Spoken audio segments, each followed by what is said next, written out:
Okay, this is a quick video on how to build the starter up. Building the starter up is absolutely critical because if it doesn't get fed for a day, then it goes dormant and chokes out and won't make the bread rise. And then 2 or 3 days down the line, we're gonna have problems with the bread. This is where you write down, this is the starter worksheet, and this is on the fuse panel in the back of the kitchen.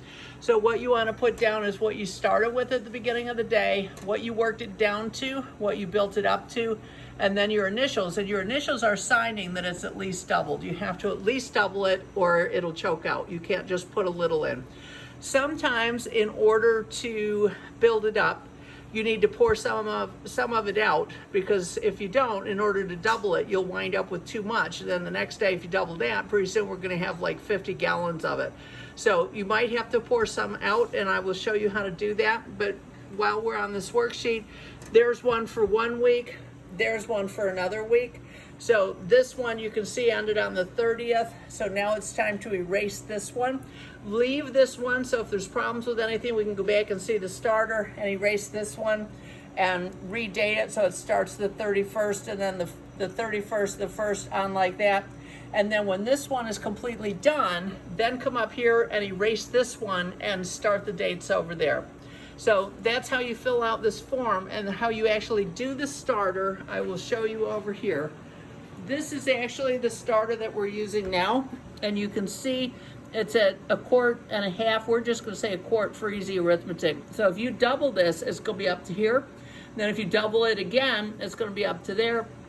And then the next day you're going to have too much. So we're going to have to pull some of this off. And there'll be a tub in the refrigerator that you pour excess starter off into. So you just kind of loosen that up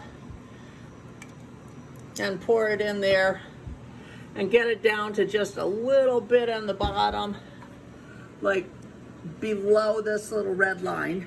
And then this goes back in the refrigerator, and this we use to put in bagels, because the bagels also get this bagel mix, and the bagel mix has commercial yeast, so it doesn't matter if the starter is dormant. It's just a way to use it so it doesn't get thrown out. So now we want to build this up, and remember, this has to be built up every single day. Even if you don't make bread, it has to be built up so it doesn't choke out. So if you come over here, let me go a little slower. On the right hand side, this tells you everything you need to know. So the minimum you're going to build it up is 2 quarts. And to do that, you put 2 cups of water in and 2 cups of flour in, and just kind of stir it with the spoon that's always in it. And once you get it stirred, if it's the season for fruit flies, then you're going to want to put a bag on the top. And if there's things that can be chipped off, just kind of chip them off so that they don't chip in and be gross. And eventually we're going to need to clean this tub. But as far as this goes, it doesn't matter about cleaning that, because that is what is the live stuff that you're going to build up. So never completely throw it away. You always need a little in the bottom. This starter was created in the 1980s. And so it's just a cycle of feeding it up and then working it down, feeding it up, working it down, and that's all there is to it. So we're gonna go ahead and feed this up, and we'll be with you back in 2 seconds. You use the bread flour for this, but if you're out of bread flour, you can use pastry flour, because the gluten content doesn't matter. It's just food. So we're going to build it up with 2 cups of flour. So there we go. There's 2 cups of flour for us. 2 cups. Okay, so here's our 2 cups of water. You always want to put the water in first. If you put the flour in first, it'll get all gummy. So kind of throw that down in there. You see how it kind of stirs it up for you? And then pour the flour in. And when it gets busier, this is going to be a much bigger tub. You just want to stir it together like that. This amount of lumps is fine. You don't need to smooth it out, but just stir it like that. Put the lid back on it. Tuck it back in the corner. So we're at 1.5 quarts now.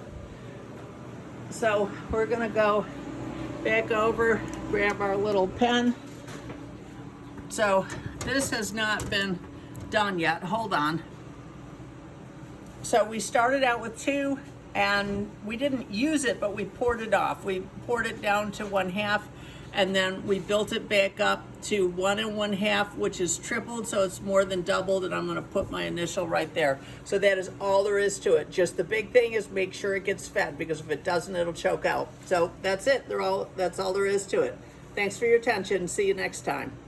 So here's the starter all covered with a bag. You don't need to put this lid on tightly, because if you do, the gases that generate will blow it off. So it just needs to sit there like that. And when the fruit flies are out of season, it doesn't need to be covered at all. But when it's fruit fly season, it needs to be covered, or they'll attract them like you wouldn't believe.